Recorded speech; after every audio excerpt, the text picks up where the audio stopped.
Hello guys, എങ്ങനെ നമ്മുടെ മാടതൂര് മുമ്പേ പുതിയ പ്രമോല് നമ്മുടെ അലീന എല്ലാവരോടും യാത്ര പറയുകയാണ്. ബാലചന്ദ്രൻ നമ്മുടെ മക്കളോടൊക്കെ പറയുകയാണ് അലീന നാളെ പോവുകയാണ് എന്ന കാര്യം പറയുകയാണ്. എന്നിട്ട് നമ്മുടെ ബാലചന്ദ്രൻ കൃഷ്ണമോളോട് പറയുന്നുണ്ട്, മോൾക്കറിയാം യഥാർത്ഥ കാരണം എന്ന് പറയുമ്പോൾ നമ്മുടെ രാഹുലും നമ്മുടെ ബബിതയും കൂടെ നമ്മുടെ കൃഷ്ണമോളൊന്ന് നോക്കുന്നുണ്ട്. ഇനി കൃഷ്ണമോൾ അവരോടും കൂടി സത്യങ്ങൾ പറയുമോ എന്നുള്ളത് നമുക്കറിയണേ.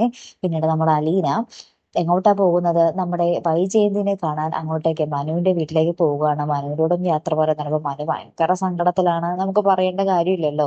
അപ്പുറത്ത് ലാസ്റ്റ് നമ്മുടെ വൈജയന്തിന്റെ അടുത്ത് യാത്ര പറയുമ്പോൾ വൈജയന്തി പറയുന്നുണ്ട്, ഞാൻ ഒരിക്കലും നിന്നോട് ക്ഷമിക്കില്ല, എന്റെ മനസ്സിലെ വെറുപ്പ് ഒരിക്കലും മായിലടി എന്നൊക്കെ പറഞ്ഞ് വീണ്ടും ശാപവാക്കുകൾ കൊണ്ട് ഇങ്ങനെ മൂടുവാണ്, നീ എവിടെ ചെന്നാലും ഗതി പിടിക്കത്തില്ല എന്നൊക്കെ പറഞ്ഞിട്ട്.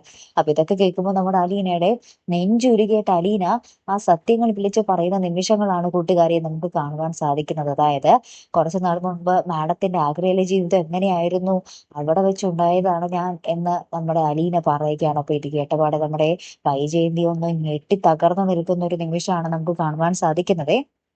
ഇനി അത് അറിയുന്ന നിമിഷം നമ്മുടെ വൈജയന്തി സ്വന്തം മകളെ ചേർത്ത് പിടിച്ച് പോകണ്ട എന്നെങ്ങാനും പറയൂ അല്ലെ? കാത്തിരിക്കട്ടെ. ഇപ്പൊ അടുത്തൊരു വീഡിയോയുമായി വരുന്നത് വരയ്ക്കും ഗുഡ് ബൈ.